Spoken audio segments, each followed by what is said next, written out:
us on NEBO TV on 28th February to celebrate Black History Month in Canada.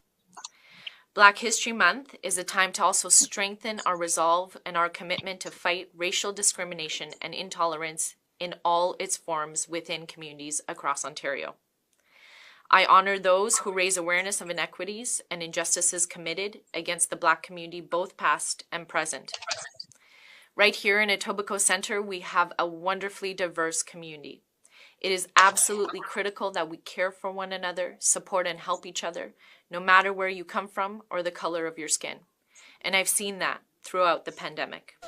I decided to incorporate Benin history into Black History Month celebration on NEBO TV. Benin Kingdom played a significant role in shaping the relationship between the Europeans and Africa during the early contact to when Benin was colonized by Britain in 1897. History has it that Benin Kingdom has already established a mutual relationship with the Europeans before Christopher Columbus discovered what is now known as America. It's a fact. Read my upcoming book titled The Alcazar of Post-Colonial Culture, Great Benin.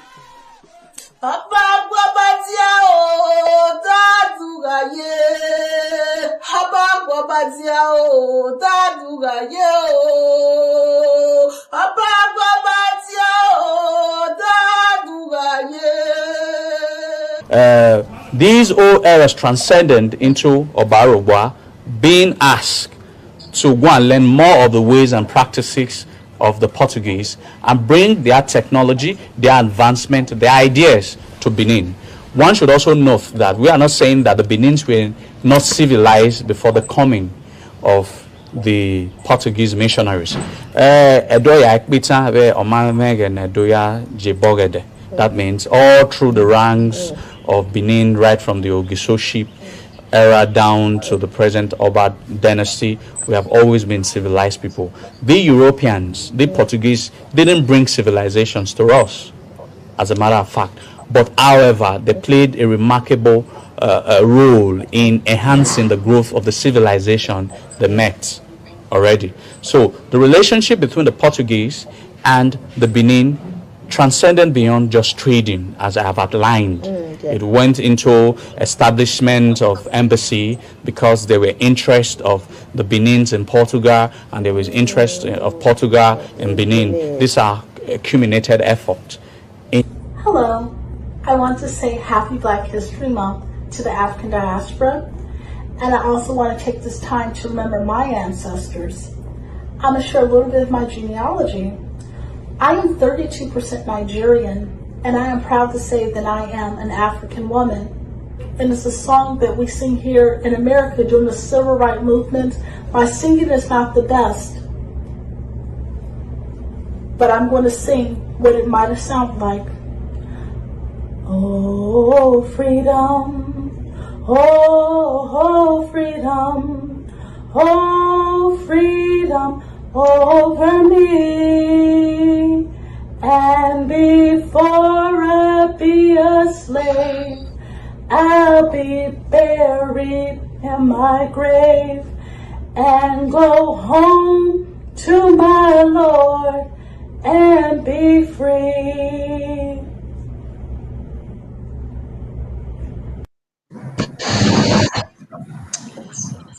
Good morning, and you are all welcome to our Black History Month celebration in Canada. History has it that Black people have lived in Canada since the beginning of the transatlantic settlement. The first group of Europeans that settled in Canada brought back slaves with them. In this vein, NEBO TV has set today aside to recognize and celebrate Black Canadians and their immense contribution to the development of Canada. The host of today's program, Nekpen Obasogie, also saw a need to incorporate Benin history into a Black History Month celebration of NEBO TV. Due to the role the Great Benin Kingdom played in shaping the relationship between the Europeans and Africa from the late 15th century to the period Benin was colonized by the Britain in 1897. Today's program will highlight a brief history of the relationship between the Great Benin Kingdom and the Europeans. will welcome you to sit back, relax, and enjoy. Thank you.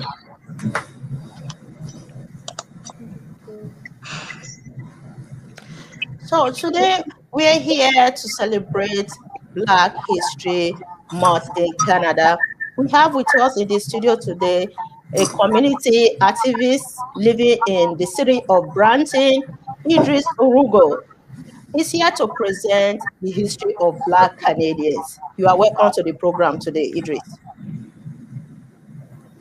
Thank you, Nekpen. Good morning. Good morning, all.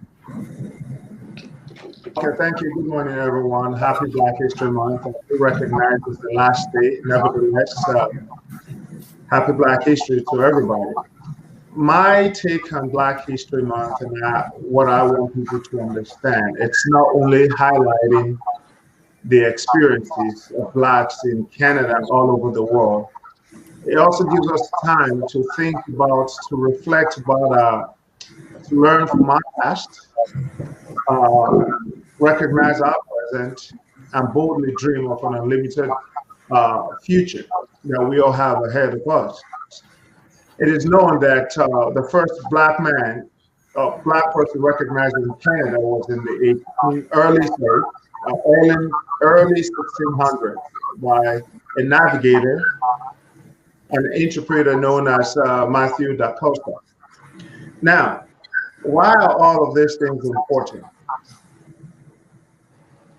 In this current environment with Black racism, discrimination, we've gone through history recognizing that these things still continue to happen in Canada. We've had some major strikes. However, there's still a lot left that can be done. The folks that helped build this country are members of our community, even though some of the benefits does not impact our lives collectively. We'll have to go back to history and see how Black History Month came about, being recognized federally. We have to give that credit to Dr. Jean Augustine that brought the motion in, I believe it was in 1995, introducing Black history, and it was unanimous in our House of Commons. Then we'll have to look at another important person in Don Oliver, the first Black senator. By the way, Dr. Jean Augustine was the first Black woman elected as a Senate, as a member to a member of Parliament. Then Don Oliver became the first Black senator, recognizing, bringing a motion to in the Commons about recognizing the contribution of Black people in this country. Now, all of these are important because we all stand on the shoulders of these people to continue with this fight. When we look at where we are together in this country, there's a lot that we need to do as our community. We look at representation. All of these people did not fight for this, for us to allow it go to waste. We need to be able to build upon the struggle wherever all of these people are. One of the things that we haven't done successfully is have enough representation in the seats of power. And we can see how these impact policies that are geared towards us, how we conduct our daily life, and everything we do. I will take this opportunity to challenge Black people especially, Black people as a whole, and Nigerian Africans especially. We happen to be in this part of the world. Some of the things that have impacted us is because we have not given it, some of us have not given it all. I do recognize that we think about our home land, and the inability to focus on partaking in the politics of this country has led to us being disenfranchised. There are a lot of issues affecting the Black community. We look at from the education system, systemic racism in education, in the workforce, in government. We look at some of the other social issues that are preventing us from exerting our best in our best efforts within the country. They're socio-economical. How do we start to address this issue becomes another challenge that we all have. But it starts from paying attention to the system that's helped, that's impacting our young children from excelling. And that's systemic racism within the academic sphere, especially in the early on of their education. Yes, a great education. When you send your child to school, you expect your child to go there and learn and be brought with whatever knowledge that they have. Unfortunately, that's not the case. And in this, we look at low graduation rates, high rates of criminalizing of our young black children, and some regions that have the SRO program.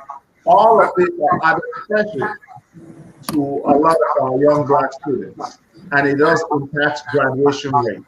We look at the criminal justice system, which works in tandem with the educational system as well. Now we all know about the school certification pipeline with the SSR program, and one of the things that has been so damning is the fact that young black children are now seen as equal, and all of this impacts our children as they grow into what the future holds for them, what academic path they go with the various racial, with various racial experiences that they are made to endure in school. How can we start to tackle this? That's the big question. We cannot successfully address this issue. Idris, you have few minutes to wrap up. Yeah, we cannot successfully address this issue without partaking in the politics of our system. We are taxpayers. We contribute to this system. So for Black History Month, I want to challenge my brothers and sisters to look it upon themselves to partake in the political system, get engaged within your local community, register any of the political parties. Don't think only your alliance should be one political party. We need representation in all of the main political parties. If we don't do it, we take ourselves away from ability to make decisions that are going to shape our future and help our children. So with that, I conclude and I say, go out there, be yourself, get registered with all political parties, taking civic duties on the municipal side so that we can help ourselves and build a better Canada for our people. Thank you so much and enjoy your day. Thank you. Thank you so much, Idris, for that wonderful presentation. So the next person I'm going to introduce today is the member of Provincial Parliament representing Etobicoke Centre, where I live here in Canada. So she sent me the pre-recorded clip. I'm going to play it right now. Hi everyone, I'm Kinga Surma, your member of Provincial Parliament for Etobicoke Centre. Thank you for inviting me to join your event today. I would like to take this opportunity to celebrate the many contributions made by Black Ontarians and Black Canadians to our province and to our country throughout history. I am always reminded of Lincoln Alexander and his many important accomplishments and remarkable public service to Ontario and to Canada. Alexander was a Canadian lawyer who became the first Black member of Parliament in the House of Commons and first Black federal cabinet minister, serving as Federal Minister of Labour and the 24th Lieutenant Governor of Ontario from 1985 to 1991. In the position of Lieutenant Governor of Ontario, he became the first Black person to serve in a vice-regal position in Canada. Alexander will always be celebrated as a leading figure in the fight for racial equity in Canada. Black History Month is a time to also strengthen our resolve and our commitment to fight racial discrimination and intolerance in all its forms within communities across Ontario. I honor those who raise awareness of inequities and injustices committed against the Black community, both past and present. Right here in Etobicoke Centre, we have a wonderfully diverse community. It is absolutely critical that we care for one another, support and help each other, no matter where you come from or the color of your skin. And I've seen that throughout the pandemic. In Ontario, our government is working to remove social and economic barriers to success for Black youth by establishing and investing in programs like the Black Youth Action Plan. It is absolutely necessary to address racism and inequity in our classrooms, and empower the next generation of Black youth. As your local representative, it is important to me that everyone who lives in my riding, who lives in Ontario and Canada, feels safe, finds prosperity, and has equal access to the wonderful opportunities this country and this province has to offer. Once again, I sincerely thank you for inviting me to speak and to celebrate Black History Month with all of you. Thank you, Kinga Schumann. She sent me this tape because she was not able to attend to this program. Thank you so much for representing us here in a Etobicoke Center. So the next presenter today is Faisal Hassan. Mr. Faisal Hassan, the MPP representing York South Western. Yes, thank you. Good morning and also good afternoon, folks in Benin. And I want to thank my friend Nekpen Obasogie and those eloquent speakers, Idris, Orughu, and also Osasere, celebrating today together Black History Month. Happy Black History Month. And also, we don't only celebrate Black History Month in the month of February, we celebrate every day, 365 days. And the contributions of Blacks in Canada is rich, as also the contributions of Blacks globally.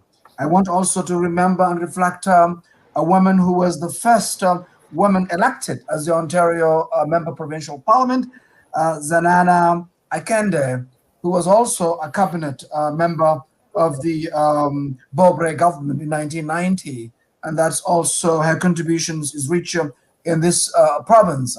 I'm also a proud member of the Black Caucus, a caucus that was created after the election of 2018. It was the first time ever in any political party have enough members to form a caucus. I'm also the official opposition critic for youth opportunities. And today we are also celebrating Black contributions in Canada. As you know, the early history of Canada, Blacks have contributed fighting side by side with the Loyalists, volunteering and showing also contributions early on in the creation of Canada. Also have contributed in journalism, have contributed in science. That history is rich. Unfortunately, because of systemic barriers and systemic racism, those histories are not taught in our kids in schools. And we need to make sure those contributions are reflected in our institutions of education in Canada, as well also to tackle also those systemic barriers that exist in Canada and also in Ontario, and to also make sure that now we have a strong Black caucus consisting also my colleagues from MPP Kevin Yard from Brampton North, and also Laura May Lindo from Kitchener Centre, Jill Andrews from Toronto St. Paul's, and Rima McGowan from Beach East York.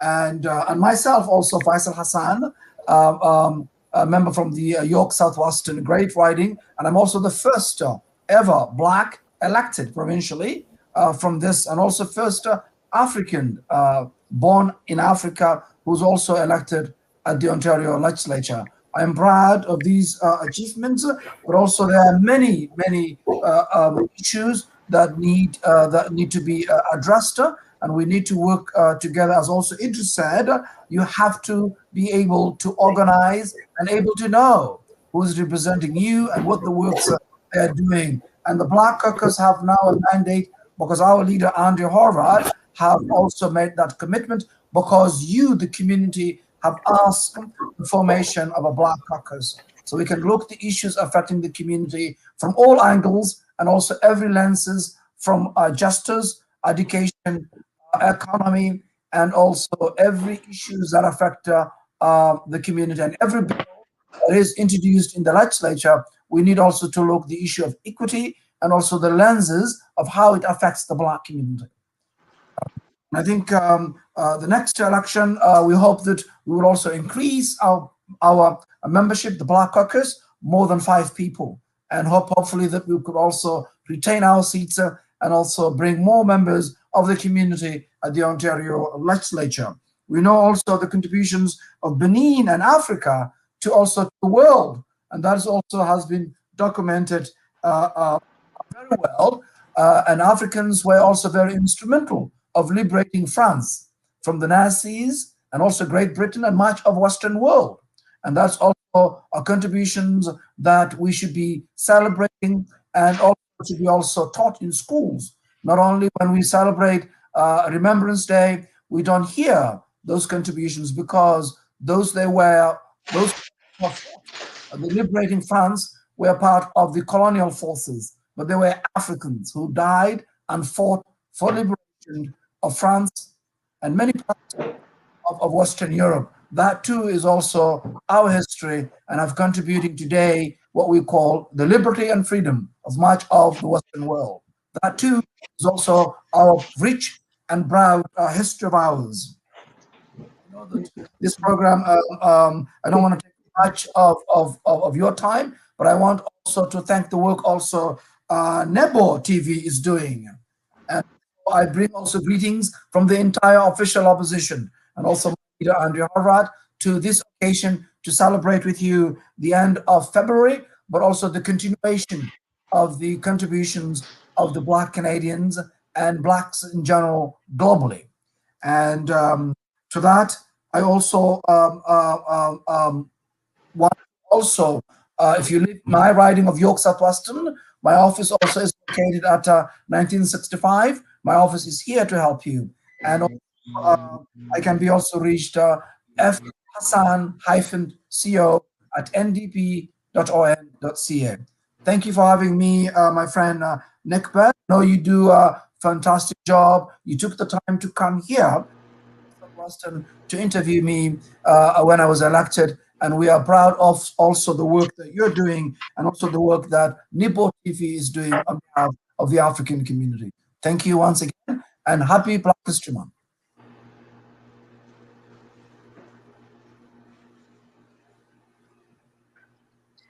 Thank you, Mr. Faisal Hassan. Thank you so much for attending to this program, and moreover for shaping the Canadian politics. You said you are the first Black person to occupy that position in Western. Can you elaborate on that a little bit? That's right. And the Ontario legislature exists over 150 years. This will be the first time ever elected a Black member, and also an immigrant, and also born in Africa. And that's also an achievement also for our community. But this also, it's also possible that many members of our community can be elected in position of an elected position, but also requires a lot of hard work, determination, and also making sure that there are barriers, and there are going to be barriers, and you have to make sure that that we are also voting, and that's important. 50% of members of our community do not vote, and I don't blame them, because they don't see change coming. I've been disappointed many times, and continues being disappointed, and also we want to change that. We want to change that, and every vote matters. And you can also vote people like me, people like Jill Andrews, people like Laura May, Linda, people like Kevin Yard, and Brampton North, and also Rima Byrne McGowan from Beach East York. These are the 5 people that are consisting of the Black Caucus at the moment, and this is also the community demanding and saying that we want also to be formed a Black Caucus. And because of our leader, Andrea Harvard, who is a woman, has listened to the community. And now we have a chair of the Black Caucus, Laura May Lindo, and all of us working together to seeing how it affects every bill, every issues of our community. And we want to make sure when we form next year a government to address those issues that are affecting the community. So the Black Caucus, I think I was also interested the other time we spoke about the Black Caucus. It's a kind of a unique program in Canada, right? Indeed, and it is the first time ever in Canada that in any legislative legislature could actually form enough members to actually form a caucus. We are 5 strong Black elected members across the province, from Kitchener, from Brampton, from Toronto. And also we want to expand more next election to give opportunity members of our community and to expand also to make sure in the United States, of course, they have a Black caucus that has existed, many, many years. But for us in Canada, is the first time ever in our history that any legislature has a Black caucus formed in the history. And this is also to the leadership of our leader, Andrea Horvath, who is a woman who cares, who have also been, an advocate for the community in Hamilton Center, and also listening to the community to actually give us that mandate to come together as a caucus and also do the work of the community. People who are elected from our ridings, but also giving extra attention to the issues of the Black community that is needed more attention and focus as well. Thank you. Thank you. I think your story is such an inspiration to many immigrants coming from Africa that you can engage in the politics of this country and succeed. You are just an example of that. Thank you so much for shaping the Canadian politics. Thank you. If anyone has a question for him, please go ahead and ask your question. Let me bring Isoken to the screen. Isoken, do you have any question for Mr. Faisal Hassan?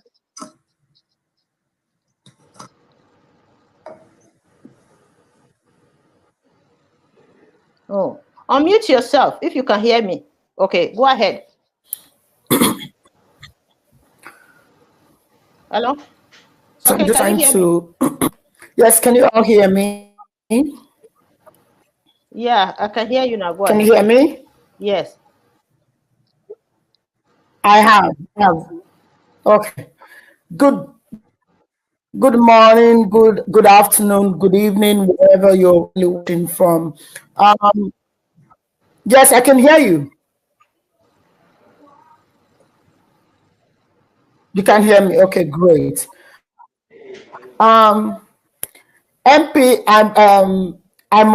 MPP Hassan, I must celebrate you because you've been a great inspiration in the GTA and actually Canada at large. And for those of us that are immigrants here, you are one that really gives us inspiration. I know you must have really passed through a lot of hurdles to get to where you are. Can you share some of those very, I don't want to use that moment, but very interesting moments in your journey when you were, trying to get into this position? How was it like? How was the reception like? Because I think those are some of the things that gets immigrants who always want to pull back and say, maybe I'm not being welcome. Maybe this is not for me. Can you share some of those moments with us? Thank you, Ezokin Bier, and I apologize if I mispronounced your name.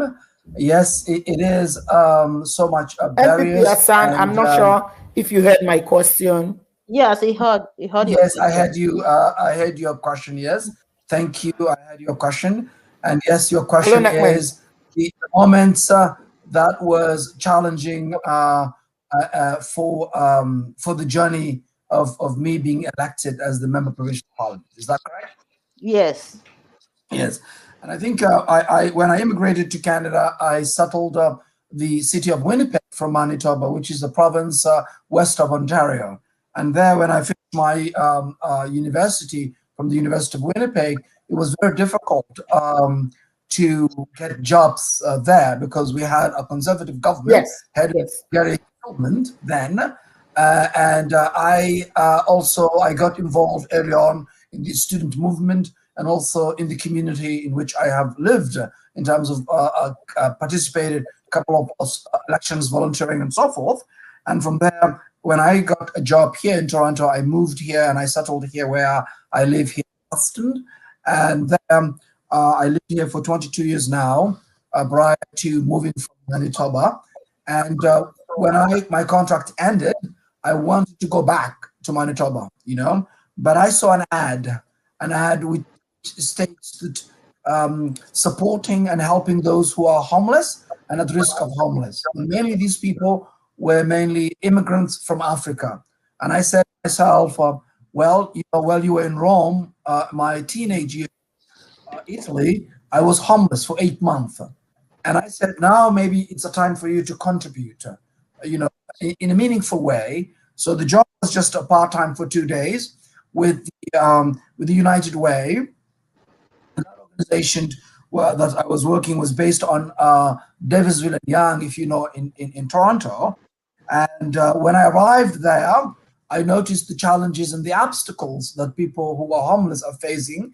And one check away for being evicted, which was a crisis which began in 1993 when John Koche and Martin, the federal prime minister and his finance minister, said that they will not get involved anything to do with housing, thereby downloading to provincial and provincial government from high-risk and NEBs downloaded to municipalities, and Dr. McGuinty and Katlin continued. So there's very little support then available. Then I went to City Hall and I said, this is 2-day working here is difficult. We need to invest. I saw the challenges there, and they were very helpful hiring me as a full-time to focus there. I realized the problem is huge. So we organized workshops, seminars, and we said we need to also get involved with the professors from Professor Robert Mordy from the York University, and David Helsker from University of Toronto, and George from Ryerson University. And they have organized the first homelessness conference. From there, I was invited, many forums and places to talk about it. Then I was hired as a political staffer in my riding. Then a member of provincial parliament won by-election in 2007 in my riding.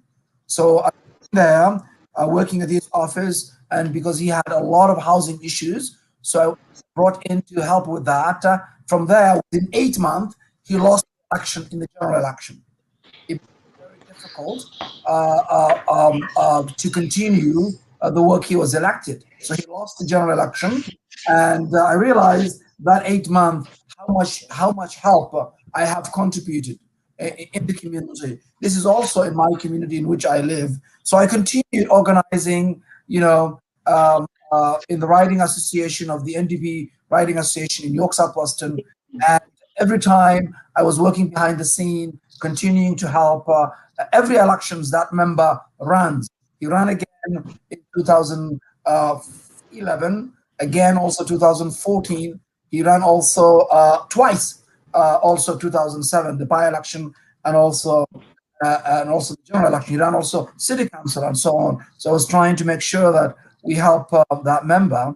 And then I became the riding president of the riding association here in this NDP riding in York South-Western. And then I continued also helping. So they have asked another candidate to run in the riding, and he won the election of the Orange Wave with Jack Layton. And I continued to ask to work at his constituency office as a political staffer.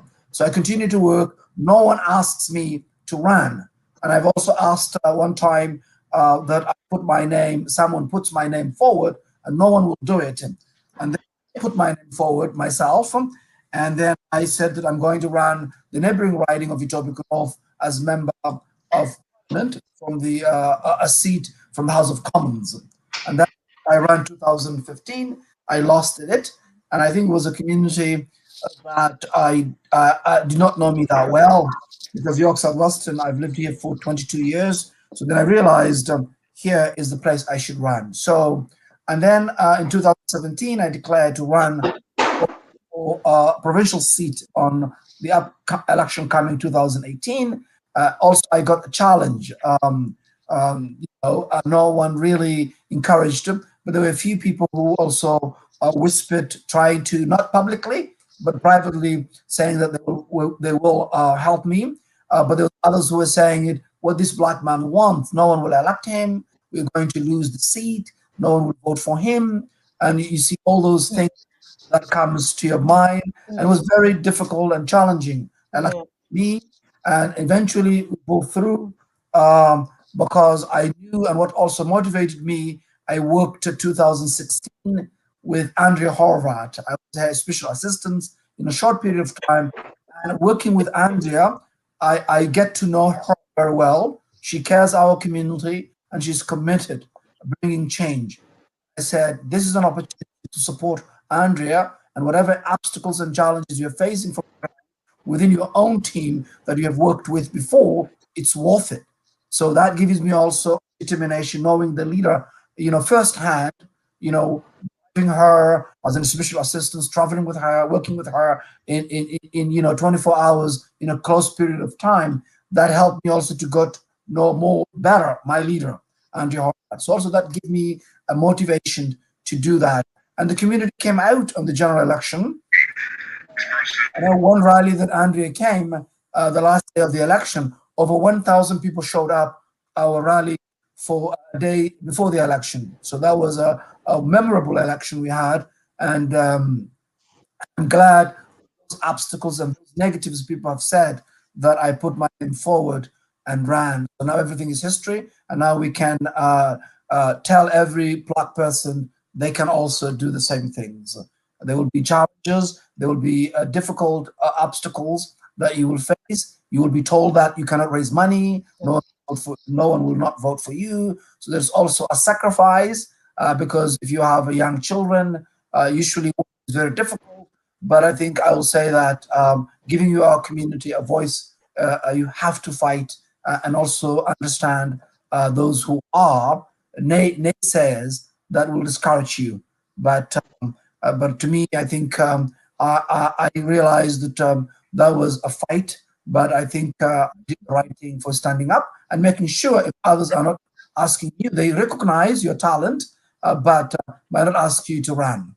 And that's sometimes when you're ready, you have gained the experience and the skills, and you feel that it's the time, no one's encouraging you, you might be able to do that. I don't know my other colleagues, members of the Black Caucus, how they came to, if they've been asked, or if they have a similar experience myself.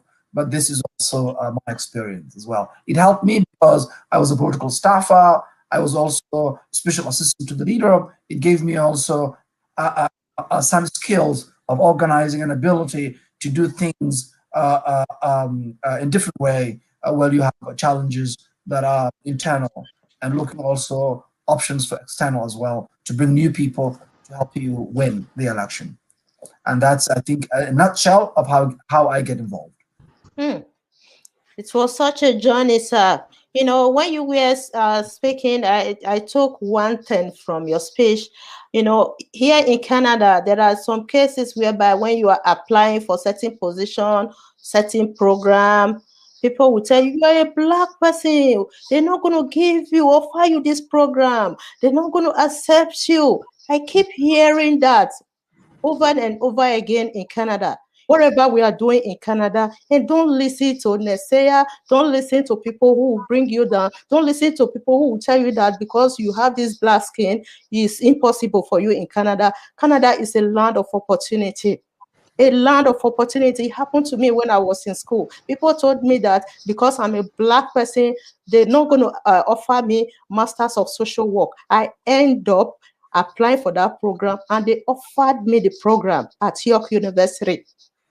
So, yeah, so it's one of those things in Canada. If you want to succeed in Canada, do not listen to people who give you such advice. It's okay. Go ahead and. Thank you. I mean, that's very good summary. And I'll say that Canada is also the best country on earth, but also there are plenty of opportunities. And you're right, there are naysayers. I remember when I entered University of Winnipeg the first time, my professor of business told me, you are in the wrong class. No one like you succeeds in classes like this. So you're going to fail, And imagine when you entered your first class, you've been told like this. And I said to him, I intend to succeed, and I'm going to show you that I'm going to succeed. I've never withdrawn any class that I've registered, and I intend to finish this and get a good grade. And I did. Get a good grade. Exactly. Yeah. So that's you need to determination as well. Determination matters a lot. Next on our presenting list is Lucy Ruth. She's an author of 3 books and she's from Zimbabwe. She's here today to present the history of Zimbabwe and the British colonization. Lucy Ruth, I don't know if you're with us. If you are, please come up. So my name is Lucy Ruth, originally from Zimbabwe, but now I'm a national of 3 countries, Zimbabwe, United Kingdom, and Canada. And I'm very passionate about what we are doing today, and because we have to look back into history, because different history plan better for the future. And no matter how dark history is a place of reference, so that our future, we do not, in the future, we do not have to go to what happened in the past, because the past is a place of reference, but we don't dwell in the past. So growing up in Zimbabwe, all over Africa, I've traveled all over Africa, and when I was back home, I never had issues because of the color of my skin, because everybody was the same. It didn't matter. So when I traveled and I got to England and I came to Canada, all of a sudden, boom, I'm different and I'm being treated different, because back home, when we, you see, when we saw tourists, like white people, when they came to visit for tourism purposes, we welcomed them with open arms. And they were always nice to us because they were visitors. If you're a visitor in a country, you gotta be nice, right? So we welcomed them until I started and they started seeing, oh my goodness, I'm being treated different because of the color of my skin. So that's why it's important for us to go back to the history. And looking back now, I appreciate that this history was done so that we the world, we the people, we humanity can come to a realization that despite our backgrounds, we are all the same. So can you please share my first slide, Nekpen? Yeah, it's here. Can you see? The slide is here. Go ahead. Okay.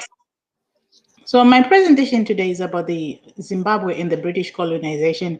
It's so amazing when you start reading about how the British were colonizing almost all of Africa.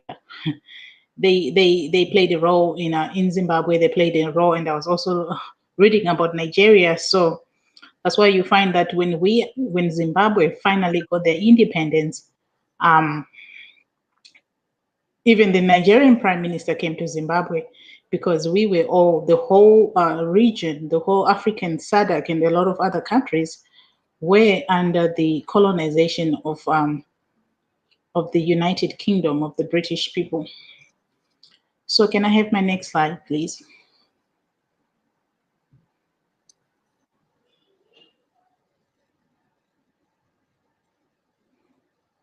So,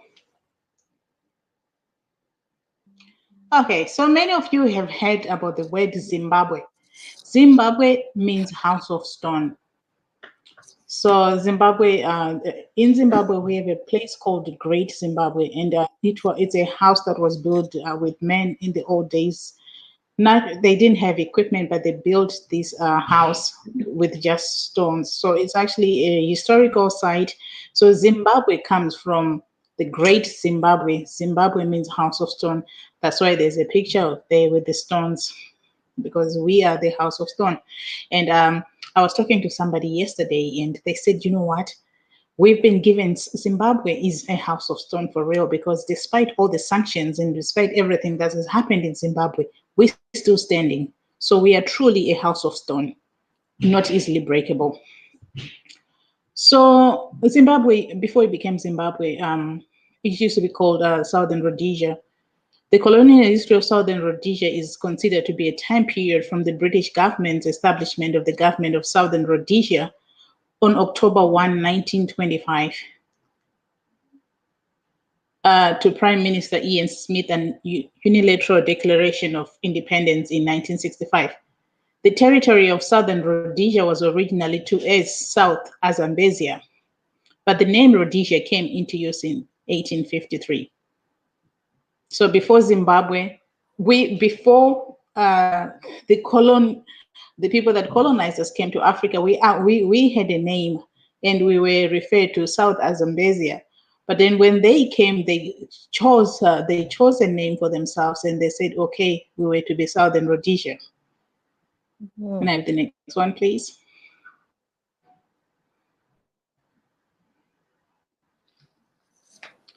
Can you scroll up?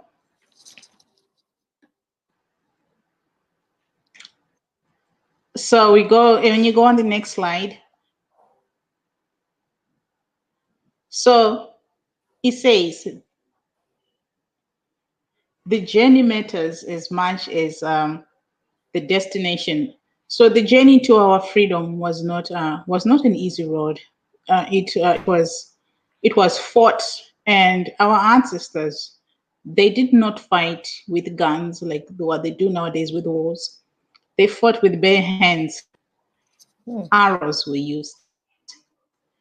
So it was a long fight to freedom. It was a painful fight to freedom, so that we'll be free from oppression, so that we'll have that which we call our own land, our own people were colonized in their own countries. And sometimes they had curfews that if you were black, you were not allowed to be in town until a certain time. So we were under oppression by the British people, and thank God that now we are living in freedom. And many people know of this guy that's in front of me, and his name is Robert Mugabe. You know what? I have a lot of Nigerian friends, and I know this is on a Nigerian TV show, but every time in all my world travels, I have had so many people from Nigeria giving this guy, my former president, Robert Mugabe.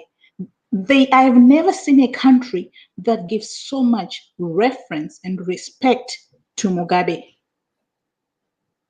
Because when we look at the history, we realize he's one of the few men in living history to stand up for what was right. He didn't care who he was going to upset. He stood up for the rights of his people. Because had Mugabe not done, and the way that he did the land reform was not right, but he stood up and he did it, and he said, you know what, for how long shall we be in oppression? For how long can our people, my people, be in oppression? So in as much as the way that we got our land and the way they did it was wrong, but he did it for the good of his people. So Mugabe became the leader of Zimbabwe on 18 April 1980. And it was a huge celebration. We had presidents from all over the world come to celebrate with us. The independence celebrations were done at Rufaro Stadium in Salisbury. Salisbury is now what's called Harare. So the capital Lord Christopher Soames, the last governor of Southern Rhodesia, washed as Prince Charles, Prince of Wales, gave a farewell salute, and the Rhodesian signal corps played God Save the Queen. So this was happening in Zimbabwe. Can you believe the Prince of Wales was there as well?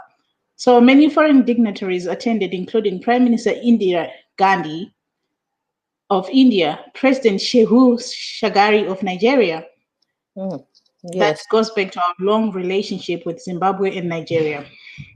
President Kenneth Kaunda of Zambia, President Seretse Khama of Botswana, and the Prime Minister Falcon Fraser of Australia, representing the Commonwealth of Nations. Bob Marley sang Zimbabwe, a song he wrote at the government's invitation at a concert in the country's independence festivities. So us gaining independence was a huge thing. Like, as you can see, with all these dignitaries that came and attended to celebrate our independence.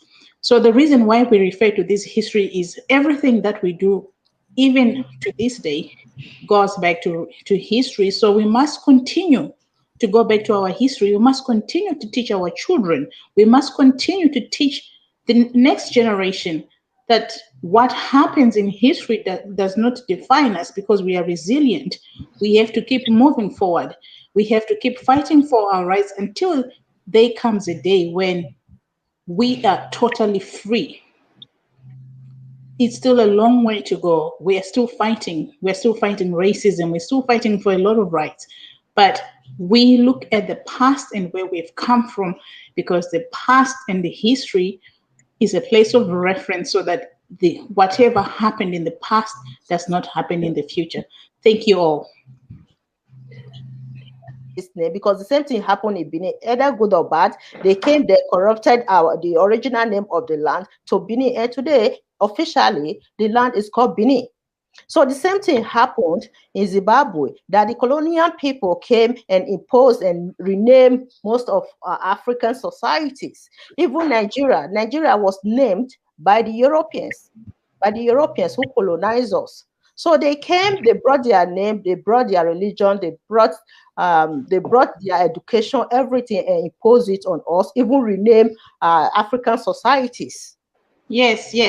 Yeah, it happened. We have a lot of cities that since independence, they've changed their names. And like most African countries, in Zimbabwe, you know, like how one has a rural home and a city home, right?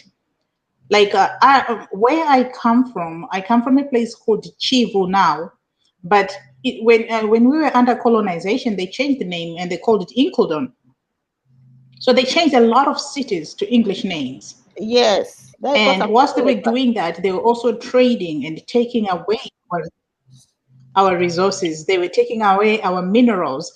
A lot of bad things happened. So it was such a bad history because it was a history out of greed, that these African countries had all these minerals and all this wealth, and we didn't deserve it, but they deserved it. They were taking this away from us and selling it in Europe and all these bad things and what we had. Because remember, if you can remember in history, like in Southern Africa, for our countries to be divided and for us to create borders was because of colonialization. We never had borders. People used to travel freely. Until they came and they say this is where Zimbabwe ends and now this is South Africa. So we didn't have borders. Our borders were open. We didn't have law systems. People used to live in, like chiefs made rules and stuff like that. So everything that we have now, the systems, even the government, is a result of colonialization. Exactly, Lucy. They imposed everything on us, wanted to westernize us. So that's what, and we accepted it. We accepted it, especially our names. They imposed their culture on us, their religion, their belief system. We've never resisted these things. Oh, okay. So I will thank you, Lucy. Thanks, Lucy.